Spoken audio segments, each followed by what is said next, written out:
ಕರ್ನಾಟಕದ ನಿರ್ದಿಷ್ಟ ಸುದ್ದಿಗೆ ಸ್ವಾಗತ. ಇಂದಿನ ಪ್ರಮುಖ ಸುದ್ದಿ. Hello sir. Hello hello madam, ಅದು ಬ್ಯಾನರ್ ಬಿಚ್ಚಕ್ಕೆ ಹೇಳಿದ್ರಾ?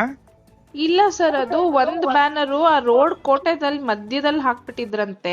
ಅದೇನೋ ಗಾಡಿಗಳಿಗೆ ಗುದ್ಕೊಂಡು ಹೋಗ್ಬಿಟ್ಟಿದ್ದಾರೆ. ಅವ್ರು ಯಾರೋ ಪಬ್ಲಿಕ್ ಕಂಪ್ಲೇಂಟ್ ಮಾಡ್ತಾ ಇದ್ರು ಅಂದ್ಬಿಟ್ಟು ನಾನು ಅಪ್ಸರ್ ಅವ್ರಿಗೆ ಹೇಳಿದ್ದೆ, ಸರ್ ಒಂಚೂರು ಸೈಡಲ್ಲಿ ಕಟ್ಕೊಳಕ್ ನಮ್ ಹೇಳಿ. ಬ್ಯಾನರ್ ಏನೋ ಬಿಚ್ಚಿದಿರಿ ಅಂತಂದ್ರೆ ಬಂದ್ ಬೆಂಕಿ ಹಚ್ಚಿಸ್ಬಿಡ್ತೀನಿ ಅಷ್ಟು ಹೇಳಿದೀನಿ. ನಾನು ಇನ್ನ ಒಳ್ಳೆತನ ನೋಡಿದೀನಿ, ಕೆಟ್ಟತನ ನೋಡಿಲ್ಲ. ಸರ್ ಒಂದ್ ನಿಮಿಷ, ಬ್ಯಾನರ್ ಒಂದ್ ನಿಮಿಷನೂ ಬಿಚ್ಬಿಟ್ಟದು ಕೇಳಲ್ಲ, ಆಫೀಸಲ್ಲಿ ಇದೆ ಎರಡ್ ಸರ್. ನಿಮಿಷನೂ ಅದನ್ನ ಕೇಳಲ್ಲ. ಮಧ್ಯದಲ್ಲೆಲ್ಲ ಒಂದ್ ನಿಮಿಷ ಕಟ್ಟಿದ್ದಾರೆ, ಆಕ್ಸಿಡೆಂಟ್ ಆಗಿದೆ ಅಂತೆ. ತರ ತಿಳ್ಕೊಂಬೇಡಿ ನನ್ಗೆ. ಸರ್ ಒಂದ್ ನಿಮಿಷ ಕೇಳಿ, ಅದು ಆಕ್ಸಿಡೆಂಟ್ ಆಗಿದೆ ಸರ್. ಪಬ್ಲಿಕ್ ಇಂದ ಕಂಪ್ಲೇಂಟ್ ಬಂದಿದೆ. ಕಂಪ್ಲೇಂಟ್ ಬಂದ್ರೆ ಬ್ಯಾನರ್ ಹೆಂಗ್ ಕೀಳ್ತೀರಿ? ಬ್ಯಾನರ್ ಕಿತ್ತಿಲ್ಲ ಸರ್, ತೆಗ್ಬಿಟ್ಟು ಅದು ಆಫೀಸಲ್ಲಿ ಇಟ್ಟಿದ್ದಾರೆ. ನಾನು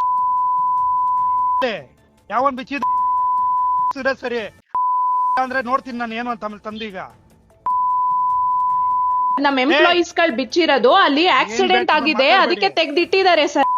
ಅದನ್ನ ಕಲೀಸ ತಿಳ್ಕೊಂಡ್ರೆ ಮನುಷ್ಯ ಅಲ್ಲ. ನಾನು ಹೇಳಿರ್ತೀನಿ ಈಗ ಎಲ್ಲ ಕರ್ಕೊಂಬ ನಾಳೆ ಬಿಟ್ಟು ಓಡ್ಬಿಡ್ಬೇಕು. ತಾಲೂಕಾ ಕೆಲಸ ಸರ್ ಫಸ್ಟ್ ಪರ್ಮಿಷನ್ ಕೇಳಿ, ಏನು ಮಾಡಿಲ್ಲ, ಕಟ್ಬಿಟ್ಟು ಹೋಗಿದ್ದಾರೆ. ಅದ್ ಅಟ್ಲೀಸ್ಟ್ ಸೈಂಟಿಫಿಕ್ ಆಗು ಕಟ್ಟಿಲ್ಲ ಸರ್. ಮಧ್ಯ ರೋಡಲ್ಲಿ ಕಟ್ಟಿದ್ದಾರೆ. ಆಕ್ಸಿಡೆಂಟ್ ಆದ್ರೆ ನಾವು ರೆಸ್ಪಾನ್ಸಿಬಲ್ ಆಗಿರ್ತೀವಿ ಅದಕ್ಕೆ.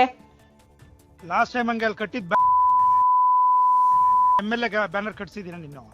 ಈಗ ಹೇಳ್ತಾ ಇದೀನಿ, ಒಳ್ಳೆ ತರವಾಗಿದ್ರೆ ಸರಿ. ಏನಿಲ್ಲ, ಒಂದ್ ಸೆಕೆಂಡ್ ಕೆಲಸ ಮಾಡಕ್ಕಾಗಲ್ಲ. ನೋಡಿ ಸರ್, ನೀವು ಕರೆಕ್ಟ್ ಆಗಿ ಮಾತಾಡಿ ಸರ್. ಇಲ್ಲಿ ಎಂಪ್ಲಾಯೀಸ್ ಗಳ ಮೇಲೆ ಬೈಬೇಡಿ. Everybody has a responsibility. ನೀವು ಅಲ್ಲಿ ಅವ್ರಿಗೆ ಫಸ್ಟ್ ಆಫ್ ಆಲ್ ಅವ್ರ ಪರ್ಮಿಷನ್ ಕೊಟ್ಟೆ, ತಗೊಂಡೇ ಇಲ್ಲ ಅವರು.